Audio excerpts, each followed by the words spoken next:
One of the people I wrote about in the book, her name's Alicia. Last year, she started to cold call credit repair companies, explaining her software. And every time she would talk to someone there, they fell in love with it. And so they created like a rev share partnership and they would start using it with their clients. So it takes her 90 days to have 10 of these calls. And so she has 10 clients. So for her, I said, you want to set a seemingly impossible goal and use that to create a more scalable path. So she said, okay, I'll 10x it in 90 days. I'll have 100 people using the software in 90 days. And ultimately, that goal wasn't big enough, using Drucker's words, to disrupt her present. So she just thought, in 90 days, I'll just make up 90 more of these calls. I get 100% conversion rate. And so I just said, that's not how it works. You want a goal that's so big that it stops you from most of what you're doing and helps you realize that most of what you're doing is optimizing what shouldn't exist and helps you find a more scalable path, build a more scalable model. And so she said, okay, I'm gonna go for 1,000 of these companies using my software in 90 days. No clue how to do it. Here was what's really cool though, is when you start to actually meditate from the goal, and she just thought, what if I just partner with one of these software companies that already serves thousands, if not tens of thousands of these people? I could just partner with them. And so that's what she did. Literally less than a week later, she got on the phone with a guy who owns a company called Credit Repair Junkies. He fell in love with the technology. He had 8,000 clients that were these same companies. He white labeled her technology. She created a rev share deal. And she went from 10 people using the software to 8,000 in a week. I'm really excited about what's about to happen here. Hopefully you won't be disappointed. If I do a bad job, you might be, but we'll see. So how many of you ever heard of Ben Hardy? All right, awesome. How many of you have, is there anyone here who has not yet read a Ben Hardy book? Wow. Okay, I think there's got to be someone. That doesn't make sense. They're trying to be nice. Yeah. Who has read a Ben Hardy book, or two, or three? Awesome, great. All right, so let me go into the official intro. We're going to make a video here too that I hope that you can share with your leadership team that will help instill a mindset into your company and your organization for those that really want to help you scale. All right. 10 times your business now. Don't just grow your business, scale it. Achieve the impossible faster than you ever imagined. Those phrases sound great, and they are. Some of you in this room have already achieved them, or you know people who have. But here's the real question. How do you do it consistently? And how do you do it even faster than you think is possible? That's exactly what Dr. Benjamin Hardy is here to share in this interview. Key insights from his brand new book, The Science of Scaling. Right here, look at this fancy thing. You're the first ones to see this cover. All right. The Science of Scaling, subtitle, Grow Your Business Bigger and Faster Than You Think Possible. When Ben joined Genius Network in 2017, he was in his late 20s, married, no kids, still in school, working on his PhD, and publishing articles for free on Medium.com. Fast forward just 8 years, he's now Dr. Benjamin Hardy, a renowned organizational psychologist, proud father of 7, author of 7 books that have sold millions of copies, a 100K member, founder of his newest company, Scaling.com, and someone who is truly 10 times both his business and his life. Get ready to learn how you can scale faster, smarter, and bigger than ever before. Please help me welcome my friend, Dr. Benjamin Hardy. What is up, brother? Awesome. Okay, so, I got to show you this, and I'm probably going to barely even use this, but I've got 3 different, to really cover this. As of yesterday morning, I finished the entire book because I've sort of OCD on if anyone's not noticed that. I wanted to get through the whole book, and so he was nice enough to send me the PDF of this. I read some of it and listened to it on through an app that you can listen to stuff on. So. There's a lot of stuff. I want to jump right in. Let's talk about Elon Musk. So you talk about Elon Musk, then we're going to meander back and forth and why you wrote the book and all that sort of stuff. But I want to go right into this Elon Musk thing. So he has this 5-step algorithm, and if you had to apply it to the average entrepreneurial daily life, not just business systems, what would people need to delete, question, or automate immediately? And here's the section with the 5-step algorithm, but you probably have it memorized. So. Luckily, you have the notes there. Yes, exactly. How many of you know Elon's 5-step algorithm? Oh, This is good. Okay, so as you probably know, Elon is actually an entrepreneur. He has an impossible goal. Who knows what his impossible goal is? Who hasn't read the book yet? Mars, right? And so we're going to go into the psychology of how your goal. Every one of you is driven by goals. This is fundamental. It's fundamental to human psychology, right? We're all driven by goals. Most people are unclear of their goals, and their goals are shaping bad psychology and then bad system design. So Elon is a phenomenal system designer and scaler of those systems. That's what he's attempting to do, right, with the United States. So he's an engineer who's applying engineering skills to a system, the United States, and obviously to his businesses to reach an impossible goal, which is Mars, right? You can't scale a complex system. There's too many things getting in the way right now. So his algorithm is 5 steps. The first one is question requirements. We'll go into a lot of things here, but for all of you, you have too many false assumptions and false requirements about what it takes to achieve a goal. Maybe even to scale your company 10 times or 100 times, you have a lot of false ideas of what that takes. I'll give just one quick example. There's a guy who, and I wrote about him in the book, he's a 22-year-old guy. And his quote-unquote impossible goal is to own a European soccer team. And I said, when are you going to do that? And he said, I'll do that by age 55. So I'm like, okay, I did the math. That's 33 years. And so I said, what if you actually just move the timeline to age 30, right? Why 55? And this is one of the things that you're going to understand as we get further into this conversation is that most of your goals or your timelines are extremely arbitrary. They're based on false assumptions, based on false requirements. And so I just said, what if you just move the goal to age 30? And all of a sudden he's like, well, there's so many things that I think I need to do before I can get there, right? And so part of using time as a psychological tool, part of what Elon Musk does, he actually said if a timeline is long, it's wrong. So part of bringing a deadline to an impossible level is that it strips out all those false requirements, right? So his steps are false requirements. You got to question all the requirements you think are there for the goal. Most of the things that you think are required to scale or to achieve maximum results fast are false requirements. Number 2, he says, is remove steps of the process. Remove steps, think about when he walked into Twitter, right? He's removing components. He said if you're not regularly adding stuff back in, you're not removing enough. Right? So most systems are overly complex, they're not ready to scale. Most of your businesses have too many parts, too many products, too many concepts. So if you're not removing elements, if you're not regularly adding stuff back in, he says you're not removing enough. One of his core quotes, which is like a core quote in the book, is that the most common mistake of a smart entrepreneur, or of a smart engineer, but I'll also say of a smart entrepreneur, is to optimize something that should not exist. Seriously, he says the most common mistake of a smart engineer, and I would say a smart business owner, is to optimize something that should not exist at all. You're spending a lot of time optimizing something that from a better perspective, from a better frame, it just becomes irrelevant. It becomes noise, not signal. So that's number 2. So question requirements, remove parts or processes. Number 3 is to simplify and optimize, right? So you want to simplify your system on a very core component, right, and scale that. The final piece is, or the 4th piece is accelerate learning cycles. Right? In psychology, we call this deliberate practice. You want to accelerate your learning on one piece, right? The core bottleneck. In strategy, they call it the crux. And then from there, you automate and you systemize. So those are the 5 steps.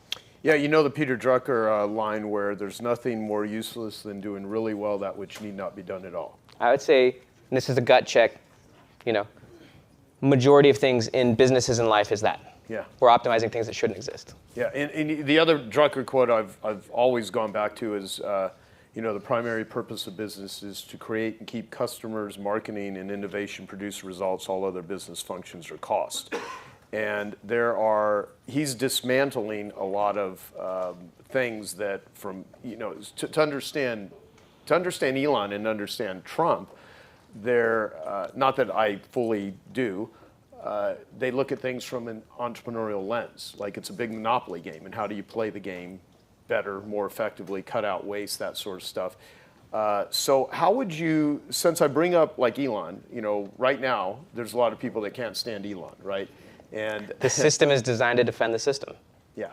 Right? That's what's going on. That's true psychologically as well, like your subconscious, but that's what's going on right now. So the system is designed to defend the system, and he is disrupting the system. Mm-hmm. That's also what Drucker says. He says if the future is not disrupting the present, then you're just perpetuating the past. Yeah. So that's what he's doing. But yeah, a lot of people are not very happy with him. So go ahead. Which, yeah. I'd almost like to do a survey here, but we won't get into controversial stuff. Well, we don't do controversial stuff. No, what's that? I'll come up there if you want. Yeah. Let's get Jim up here. Hey, Jim, critique me, man. Throw the rocks, baby.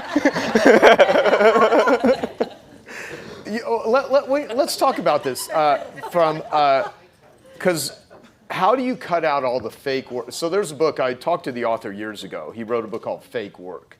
And I don't even know what year that book was written, but I remember him saying that if you were to, and this was like in the early days of Facebook and social media, where he said if you were to monitor what your employees are doing online, you would see half of what they're doing has absolutely nothing to do in most companies with the actual what you hired them for. They'd be looking at doing personal stuff, right? So he called it fake work, and this whole notion of the confusing activity with accomplishment. So for scaling, how do you view cutting out waste versus the big goal and the vision, which we're going to talk about all this. For sure.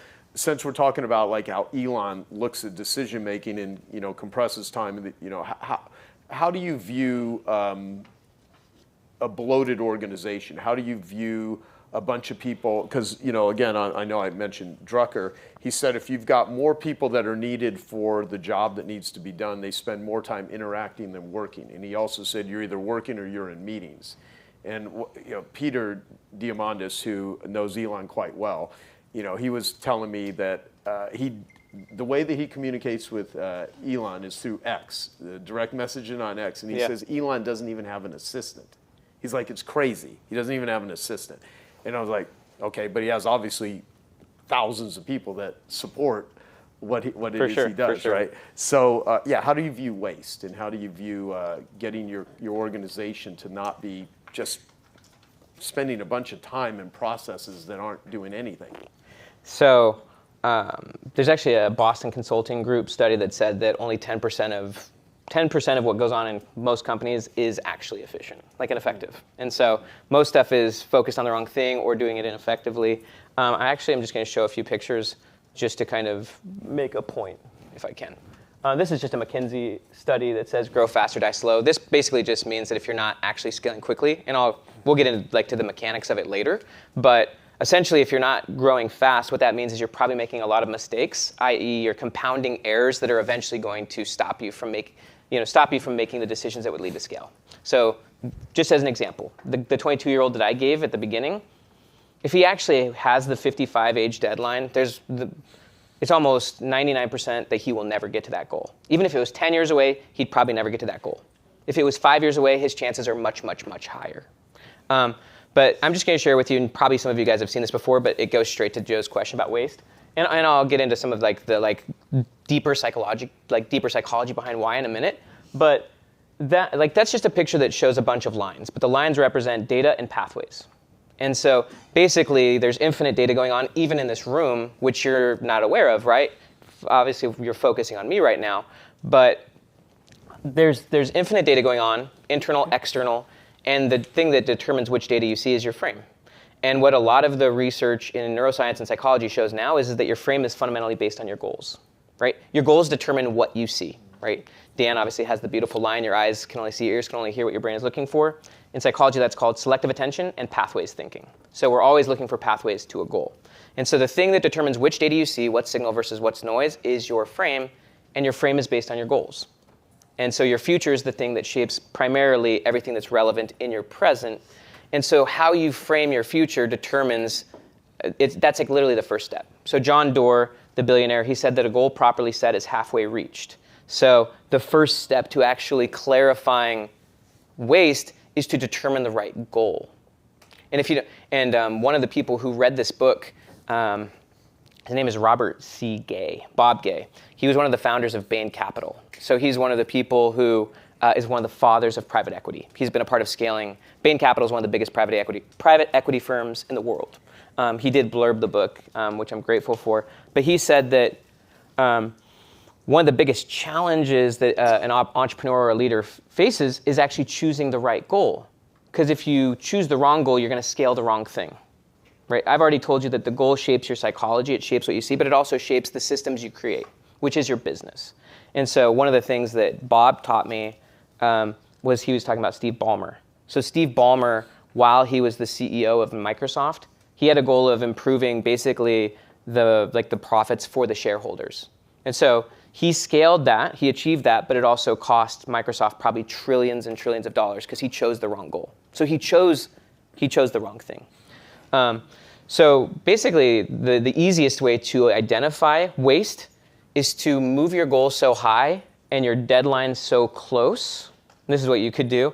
Obviously, this kind of relates somewhat to 10x thinking, but you also want to make your deadline so close, seemingly impossible, that it forces out all bad thinking, right?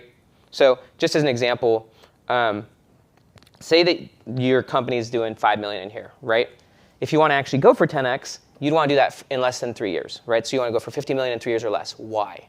Because it's going to get rid of all the bad thinking, what we call stuff below the floor, right? So from that, what we would call frame or goal, all of a sudden, most of the stuff in your business becomes optimizing stuff that shouldn't exist because now you can see it from the right perspective, right? Most things don't work for that big of a goal and that urgent of a goal, but you really want to use time as a tool. So that's really how you can start to identify the waste is what are all the things we're doing that are based on what we were doing before, based on sunk cost bias, or based on just this is how we've been doing it. When you act, and you want to use it as a tool. This is one of the things that happens to people is that when they actually set a big goal and create an urgent timeline, they then think that they're failures if they don't hit it. You really just want to use it as a tool for filtering. That's really what it's for. And so if you have a massive goal, a true scale goal, which what I have found is most companies don't have them, right? Most companies don't actually have a true scale goal or a true timeline. And so if you give yourself a very urgent timeline, you'll then be able to see that almost everything you're doing is waste. We call it goes below the floor, right? Michael Porter, the strategy expert at Harvard, said that strategy is primarily what you don't do. And so once you actually have the massive goal, you raise the floor, you become really honest with yourself that the majority of what you're doing is below the floor, that it's not scalable. Then you can actually focus. You can actually create a scalable model and a scalable path. That's what Elon Musk is talking about in terms of accelerate on the thing that can scale. And so you really need the right future to start filtering out the stuff that shouldn't be there.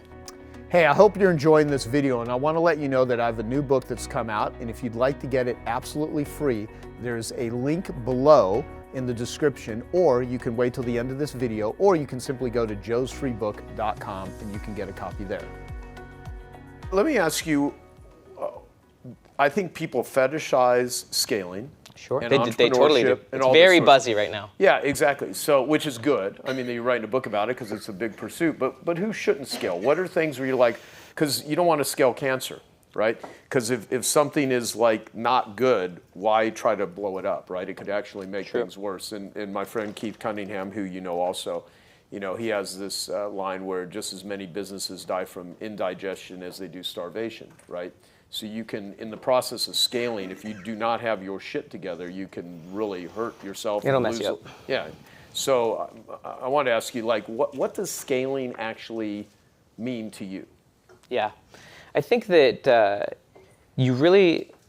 would say that I don't know how many of the people in the room here actually should or shouldn't.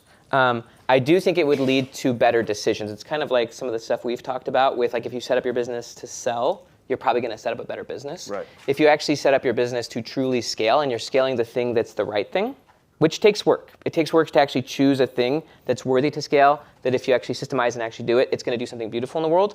But also, I think you just have to be honest with yourself. Like, why are you in business? Why are you doing this? What's the why, right? What's your goal?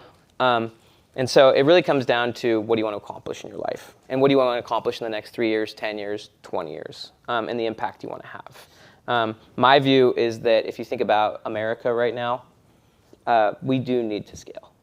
Like, there's a lot of, I believe hundreds of thousands, if not millions of companies need to start doing better work, right? And so going for the goal that high is going to force you to get better, right? It's going to force mastery and specificity.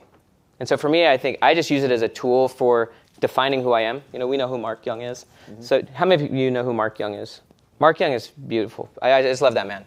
He's actually, his story is in the book because he read the book like literally 6 weeks ago, and he's got a great advertising agency, right? Jekyll and Hyde Advertising, and took him 30 years. His business is doing 20 million in revenue. And when he read the book, he realized he hadn't actually had a true scale goal for a really long time. And so he said, I'm going to go for 100 million in 3 years or less, right? Using time as a tool. And he became very aware that his business had become diluted. He'd started saying yes to many, many things that were absolutely distracting him, distracting his customers, confusing people. And so the beauty of having a scale goal, having a massive and an urgent goal, is that it forces you to start being really honest with yourself about all the things you're doing, but it also forces you to define yourself. Mark had realized he had stopped defining himself. People become too afraid to actually say, this is who we are, this is what we do, this is why we do it, this is who we do it for. Instead, you're doing 50 things for 50 people. And so he had realized that's what happened to him. And so I think choosing to scale something forces you to get conviction and clarity, and it forces you to raise your floor and to start being honest that the majority of what you're doing right now is holding you back. And it's costing you a lot.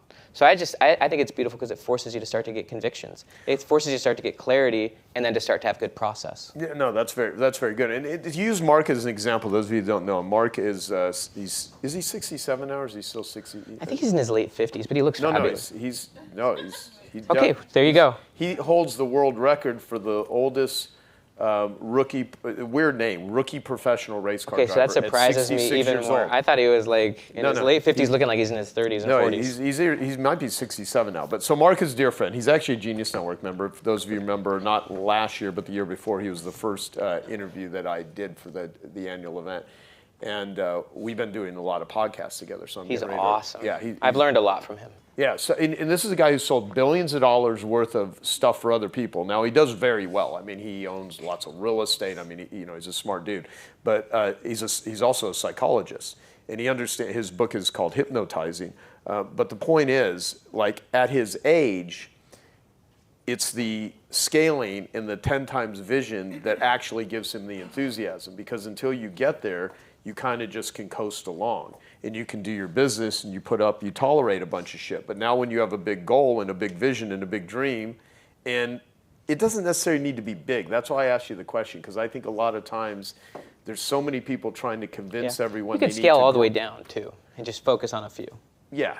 And that, now, from the context of this book, I think the people that will probably buy the book and read the book are people that really want to get to some big ambitious goal. So what do you do when your team or your friends or your circle does not share your ambition? And let me say it from the framework of Elon Musk. So I've had 2 private meetings with Elon Musk in small groups at SpaceX that Peter organized. And they were several years ago. And one person asked him a question, why do you think you've been so successful? And he said, and Elon's a very interesting dude. He's like, I can tolerate more pain than anyone that I know. That's what he said. He's like, so he's like, his whole view of it is like, I can tolerate a lot of pain. And so, and he can. I mean, that guy, like, if you've ever read the book on him, I mean, he's the Walter Isaacson one. I mean, the guy had a horrible childhood and, violent, a lot of crazy shit. So the atmospheric conditions. So a lot of people, though, are not, he has to continuously deal with the pain of people that believe he's full of shit and there's no way this is going to be possible. So when he says, I want to do something, there's an army of people saying, we can't do it. And he trudges through anyway. A lot of people aren't built for that. So but you can build yourself up, right? Because what is, Dan's line, make it up and make it real, right? So if you're going to make up this, I'm at 5 million right now, I want to be at 50 million, I'm at 10 million, I want to be at 100 million, and everyone around you is like, there's no way in hell this is going to happen. What do you do with that? I liked the quote, the image yesterday of the jar getting bigger, by the way, and I think that is very true. So I've taken many people through through this at this point, and so this is to be expected, is the idea. One of the companies I consulted for a while was a franchise company. They're like a flooring franchise company. The CEO actually heard me speak at the big EOS conference a couple years ago, and so they hired me as a consultant. He said they were doing $200 million a year, and he's like, we want to get to $1 billion in 7 years. I said, let's go for it in 3 because $7 million is allowing you to stay below your floor. It took him 6 months to actually realize that half of his leadership team didn't want to do that. Like the majority of them were sabotaging that. And so he was like saying, we're going to $1 billion, we got to raise the floor. And for them, that meant like with their franchisees, The ones who aren't willing to grow, we've got to like get them to sell back their franchise. We got to bring in new ones that have bigger goals and stuff. But for 6 months, the team wouldn't do it. And so they stalled, and he started to get upset. And so then he was like, okay, I need to actually hold this system more accountable. And accountability is like a crucial element of any system.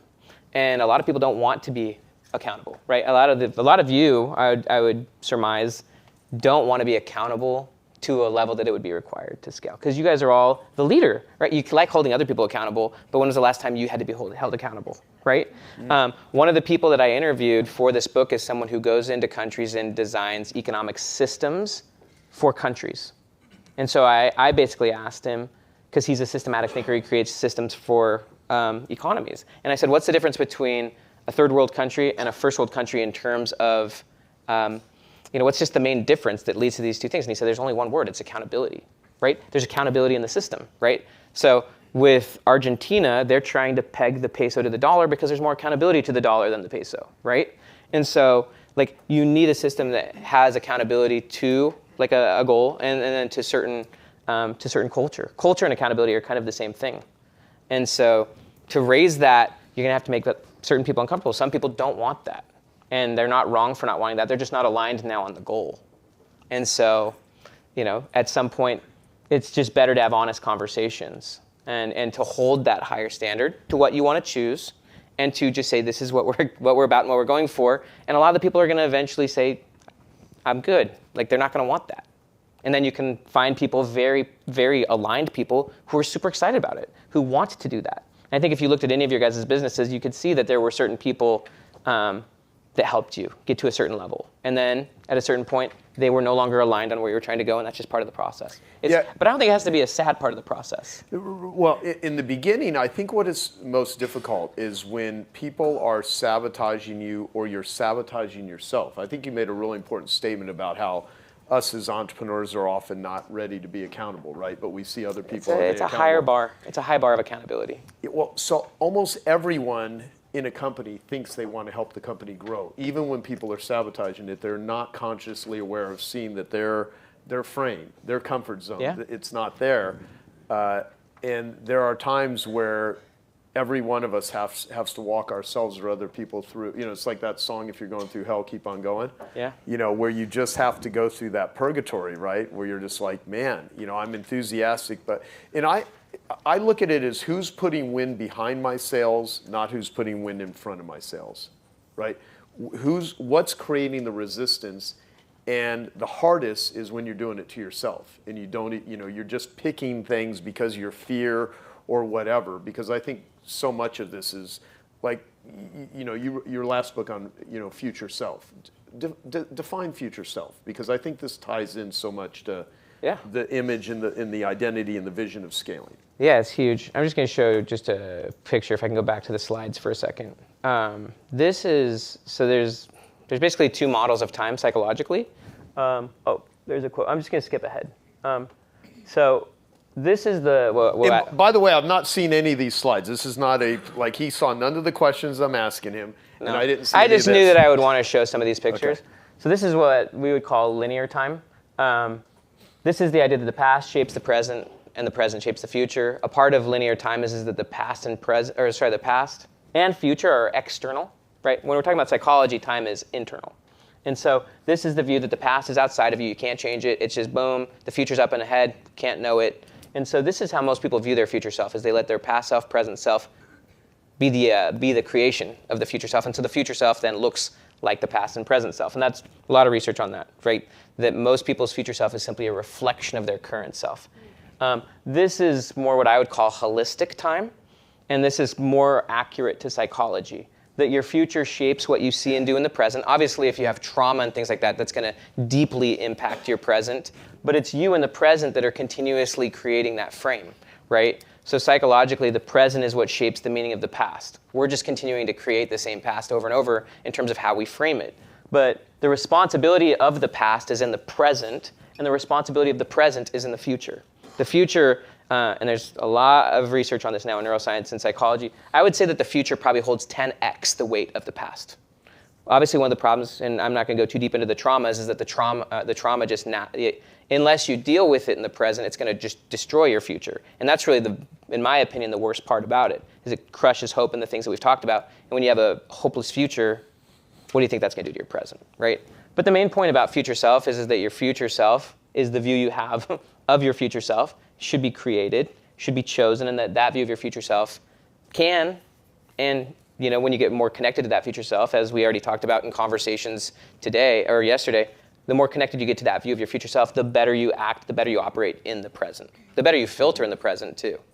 And so it's just important for you to know that whatever view you have of your future, that's the primary force shaping how you filter and see things. And so that's why we really want to operate from the bigger goal, right? The seemingly impossible goal, because then that completely alters what you see in the present.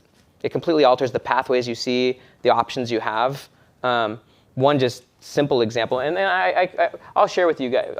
But there's a lot of research on these impossible goals, like literally, and I reference it all in the book. But the thing that I would have you know, just as a quick example, one of the people who I walked this through, and I wrote about her in the book, she is someone who has an awesome technology, right? She created software. She's in the credit industry. She's been in the credit industry for 20 years. Her name's Alicia, just a lovely woman, beautiful woman.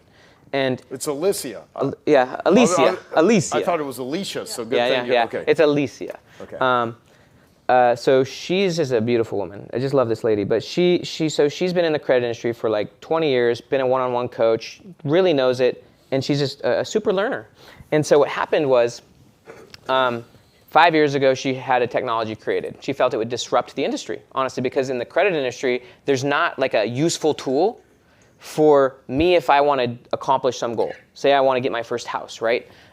There's not really a clear technology or tool in place, except for she's now invented it, where I say my goal, I provide my situation, I get a credit score, and then it gives me a specific tailored path based on where I'm at and what I'm trying to accomplish. So she created the software to do that, and involved in that software, it provides links to like good sources, good safe credit cards and stuff to build credit, and it gives you a path to do that. She invented that. It's called Level Up Score. And so she made that 5 years ago, but she was busy in her current business, and she didn't scale this thing that was very scalable. Her current business, one-on-one coaching, no scale there. And so she never did this thing. And so last year, she started to get convicted toward that future, right, towards that goal. And so what she did was she started to just essentially cold call credit repair companies. There's 50,000 credit repair companies in the United States. They sort of help. They're very expensive. But these are the kind of people who people go to start building their credit. And so she started cold calling them and explaining her software. And every time she would talk to someone there, they fell in love with it. And so they created like a rev share partnership, and they would start using it with their clients. Maybe like $3. The person goes through it, gets their credit score, starts to get a path. So these companies then begin using it. So it takes her 90 days to have 10 of these calls, and so she has 10 clients, right? Then just going back to that picture, like the bigger future shapes the pathways, right? This is a really important point, is pathways. Everything you're doing is a pathway toward a goal, right? You want to get much better at finding better pathways. So for her, I said you want to set a seemingly impossible goal and use that to create a more scalable path. So she said, okay, I'll 10x it in 90 days. I'll have 100 people using the software in 90 days, and ultimately that goal wasn't big enough, using Drucker's words, to disrupt her present. So she just thought, in 90 days, I'll just make up 90 more of these calls. I get 100% conversion rate. And so I just said, that's not how it works. You want a goal that's so big that it stops you from most of what you're doing, and helps you realize that most of what you're doing is optimizing what shouldn't exist, and helps you find a more scalable path, build a more scalable model. And so she said, okay, I'm going to go for 1,000 of these companies using my software in 90 days. No clue how to do it. Here was what's really cool, though, is when you start to actually meditate from the goal, it actually only took her a few hours. She's a very prayerful person, so she sat for like 3 hours and just thought from the future. She had a lot of bad ideas in terms of pathways to that goal, but one of them was just simply, and she'd never been filtering for this or never been thinking about it, it dawned on her after she said that same day, that there are dozens of very awesome software companies already in that space that serve thousands, some of them tens of thousands of these credit repair companies. And she just thought, what if I just partner with one of these software companies that already serves thousands, if not tens of thousands of these people? I could just partner with them. And so that's what she did. Literally less than a week later, she got on the phone with a guy who owns a company called Credit Repair Junkies. He fell in love with the technology. He had 8,000 clients that were these same companies. He white labeled her technology. She created a rev share deal. And she went from 10 people using the software to 8,000 in a week. But that's a different pathway, right? And her who, if you want to use that language, became different. Rather than going straight to the companies, right? She went to like a distribution partner, right? She went to a software company that already had it, created a win-win, and now she got their distribution. So one of the most obvious, I would say there's two forms of pathways. One is very filtered distribution. These software companies had the perfect client base that she wanted, so filtered and leveraged distribution, right? The other one is that you just bring on some super capability that then changes your company and makes distribution a lot easier, right? So I would say that just saying that's probably what happened with me and Dan. He brought on my skill set, and boom, a lot of people was able to join through Strategic Coach because first off, I brought skill set, but I also brought distribution to those books, right? And so you're either bringing on a super skill set. Even Bill Gates said that the average software writer is worth he said an excellent software writer isn't worth 100 times an average one. An excellent software writer, and you could use that for anything, is worth 10,000x. Right? If you get a really good, really, really, really good super skill talent, which you can get if you're filtering for, they're worth 10,000x a normal client or a normal employee. Well, okay, so let's talk about that from the lens of belief. So if I go back with you, so you joined Genius Network in 2017. You immediately gave a 10-minute talk. And I did that because my aunt was in here and she told me to do that. Really? Yeah, my Aunt Jane was in here and she said, Ben, you should give a 10-minute talk in your first meeting. I said, thank you. That was good information. Yeah. And it was terrible. I told you it was terrible. How am I doing now, Jim? How am I doing now? You're way better. Throw some rocks. As eyes these hecklers. And I love Jim. And I want to say just like the conversation yesterday and today, I know Jim and Mimi very well. Genuinely, some of the best people that I've known in this group have let me sleep in their house. They're just beautiful people. And I don't know. Remind me from yesterday. Her name? Karina. She's amazing too. And I think we all learned from today. So I think Joe is really what I love about Joe in this room is that he allows that to happen and he can handle a little bit of discomfort. And then all of a sudden we come out, I think, a little bit better, right? So I thought it was all beautiful. Thank you. I appreciate that. Anyways, you were saying something about 2017, me coming in. You always have had this growth thing. So then you immediately, you joined 100K. You're always stretching yourself. You had no kids. Now you have 7. And so you scale things, right? And by the way, so you should tell a story about your wife because it's not like you married into this. You adopted some of the kids. Then in the process of going through crazy stuff you had to go through to adopt your children. Then she ends up getting pregnant with twins, right? And then all of a sudden, and so and then in the midst of this, you put it off for a bit, but then you get your PhD, and that's an extraordinary amount of work. I've seen you go through these mental gyrations, and you become the #1 writer, I think, in the world on Medium.com. Millions of people reading your stuff. Then you decide, I'm going to change my focus over here because I think this is higher leverage. You build a YouTube channel, start building up the thing, and you're like, and so you build up I don't know how many thousand people you have on this multi-million-dollar coaching group, and you decide to sell it because you're always, so you're behaving to what you're talking about here. Yeah. And part of it is you make these decisions and you learn what's going to be a big lever, and I've always seen you keep jumping, and you grapple with a lot of stuff too. You got to grapple it's with tough. a lot of stuff. Yeah, it's good. But it's because of the growth mindset. It's because of the future self focus, right? So my question to you is, a lot of people would dream to build some of the things in such a young age at such a pace that you end up deciding this is not going to get me to where I want to go, and you literally drop it. Most people aren't willing to do that. Right. So I wanted to talk about, that's really hard to do. So how do you bring yourself to rev yourself up and actually do it? Because I think you're not doing this thoughtlessly. You certainly have made some great successes, and you've probably made some big mistakes, but the fact is you're willing to do it. And most people limit themselves because they just don't. I don't know if it's courage. I don't know what is the secret sauce to that. I don't even know if it is a secret sauce. You're building yourself to do this. I'm just trying to break into what is it. So someone here that's watching or listening to this could, learn from that. So there's a lot of beauty in your question. I'll try to break down as much as I can from that. So one of my favorite quotes is that we're kept from our goal, not by obstacles, but by a clear path to a lesser goal, right? So we're kept from a goal, not by obstacles, but by a clear path to a lesser goal. And so sometimes the goal does change. And I actually feel like a very healthy thing is when you have a new goal, right? A new future. And as I'm talking about, I'm just sharing with you my view of the psychology. A bigger future and a more urgent future, and obviously it should be an aligned future, is going to lead to better decisions in the present. And so you have, I think one of the hardest things to do is let go of goals, right? Goals of your former self, right? Vanity goal. They end up, just admitting that maybe that goal wasn't worth the squeeze. But so one of the people, as an example, that read this book early, he then, he's in real estate. And so he was like, okay, he realized he was on more of a linear path.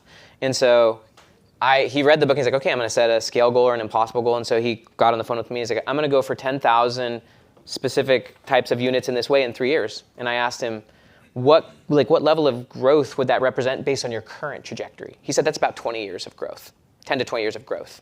To do it in 3 years, different path. It'd be a different.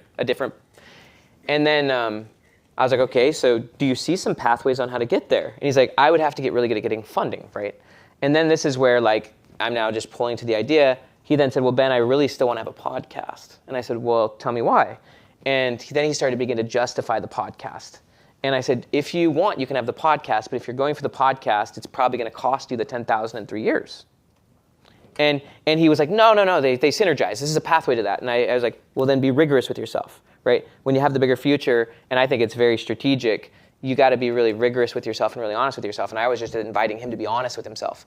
Is that a vanity goal? And it might not be, and so the letting go of certain goals is very difficult for people. Like I view the impossible goal as the goal that makes all the other goals obsolete, right? And so it's like choose one, right? A new model or a new future that makes your existing situation obsolete. It's very difficult to let go of things that meant something or, and so that's the hard part. I like the very first question I was going to ask you, but let me just read it the way I have it written here. Right now, people are more burned out and distracted than ever, but you're saying the problem isn't their calendar, it's their goal. Why is having a big impossible goal actually less stressful than just grinding? And now, of course, you already answered a lot of this, right, with where you're talking about previously. But the thing is to make everything we think is so damn important obsolete because we come up with something that's better. That is a magical place to get to because we are so drawn to what we think is significant and important until we have something that is that much more exciting, that much more important, that much more impactful, not to just ourselves, but maybe everyone, our families, our clients, our community, etc. And to be able to let that other stuff go, but not feel like you're giving up. No, I define the floor as what you say no to, right? And so part of growth is saying no to things your former self said yes to, right? That's learning. And so what I have learned is that when you start going for a bigger future, which I believe all of you can do, you have to let go of a lot of things that you currently place value on that from the better future becomes noise versus signal. And then I believe in this, like the idea of there are tests that will question your floor. I was actually talking to Tucker Max this morning because there's interesting things that are coming towards me now. And as you're starting to go for certain growth, right? Obviously, you can get in your own way. You can start, how many people in here know Garnett Morris? He's awesome. I quoted him in the book because he talked to me much over the last few years, and he said that his view of the reason why people don't scale is because they're lying to themselves. And I believe that they're lying to themselves when they're below the floor, when they're saying yes to things that they know are contradictions to what they want, right? Or what could be better. And we all do it. All of us go below the floor. And that's why raising the floor is a spiritual process, but it's a strategic process. But you will be tested, and if you're willing to say no to certain things that you would have said absolutely yes to even like a few months ago, right? Then you're demonstrating that, again, and that goes straight back to just accountability and honesty, transparency. And so there will be things that will come to you that are those lesser goals, those vanity metrics, those things that absolutely will take you off course. Tucker actually brings up a really good case study because he himself was scaling Scribe, and they brought on a yellow flag, right? They're Javon, like their CEO, right? And if you're saying yes to even like yellow flags, right? There's that quote that when you see smoke, you're in the future going to see fire, right? And if you're trying to justify certain yellow flag decisions or people, and you start to scale, those are the things that are going to blow you up. Right. So well, I mean, you have to really be willing to make some of those hard choices. It's really funny, too, because the domino effect of all of this. So Ben was very instrumental in helping with even my book, which is the latest book. Yeah, What's in It for Them.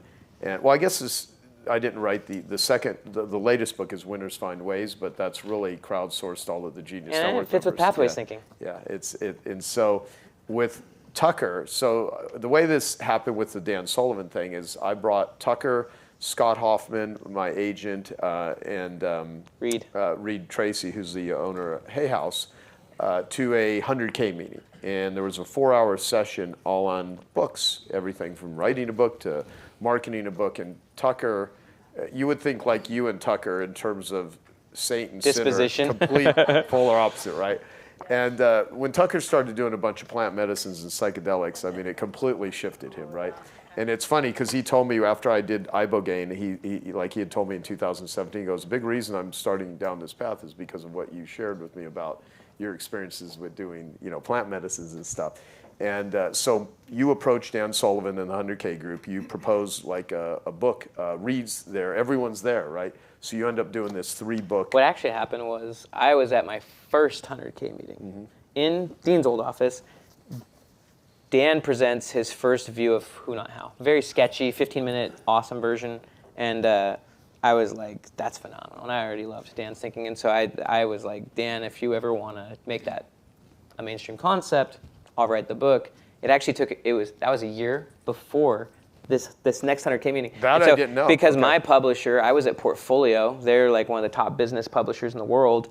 They didn't want to do Who Not How. They didn't know who Dan was. Dan, very famous in this room. In New York, no one knows who he is. They do now, right? And so, the publisher at Portfolio, who was the editor of Good to Great, said, Ben, you're making a massive mistake wanting to write this book, Who Not How.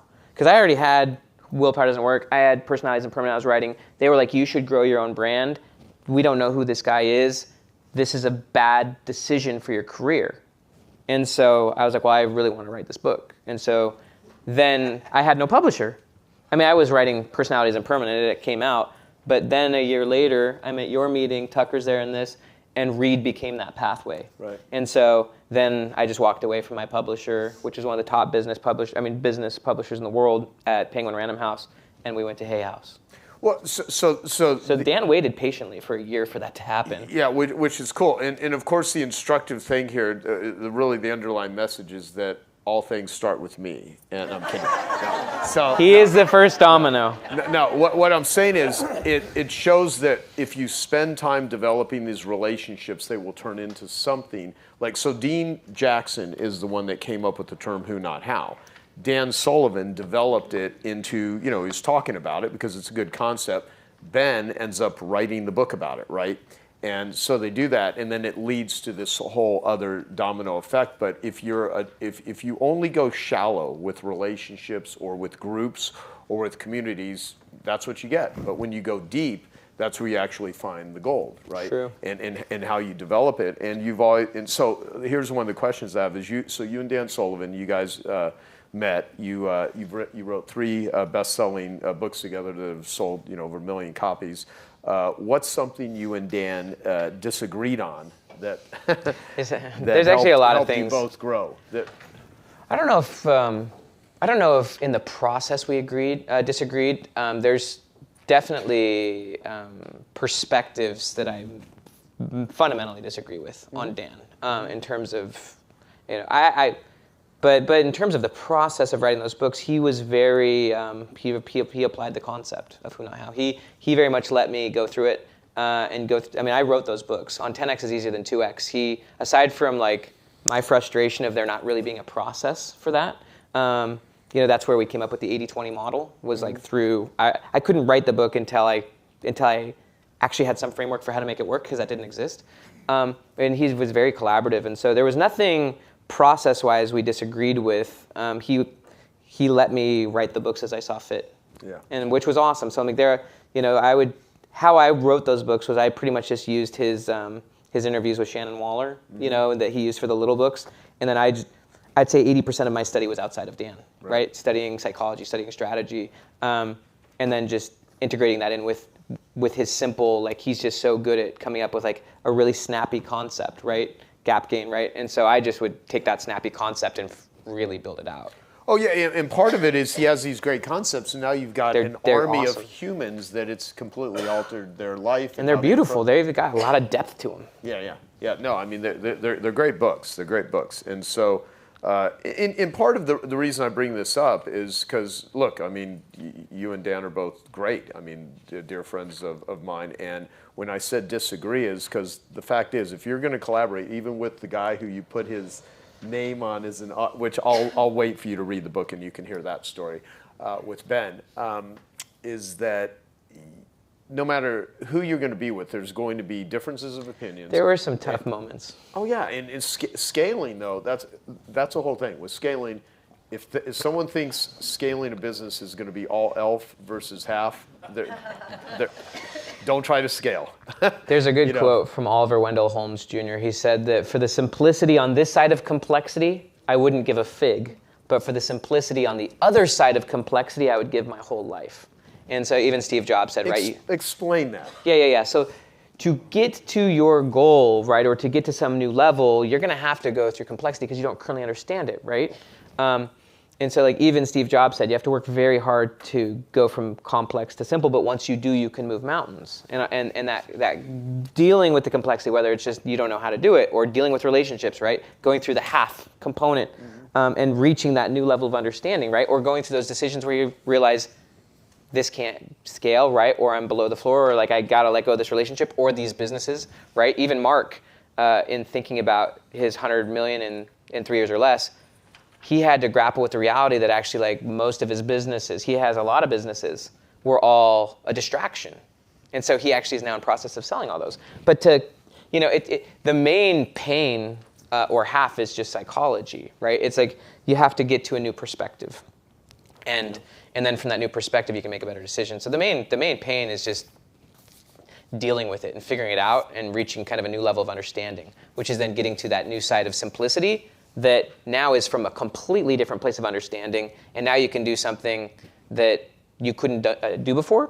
Maybe even you're now innovating a new field or system, but it takes a lot of work to get there, as Steve Jobs said. And a lot of people aren't willing to. Yeah, I think that's really the pain that Musk is going through, is he's got this huge goal, but to actually get there, there's a lot he has to deal with psychologically, systematically. He's got to do inventions. He's got to build rockets. But look at what he can do. Look at what he has done. Yeah. But there was the quote, yesterday from Frankl, when the why is strong enough, you can bear any how, right? So like that's what allows him to do it, is he's utterly committed and convicted to get to Mars. And so that's that's his strength, is his future, right? And that's what allows him to clear through all the noise, right? And he's amazing at that, honestly.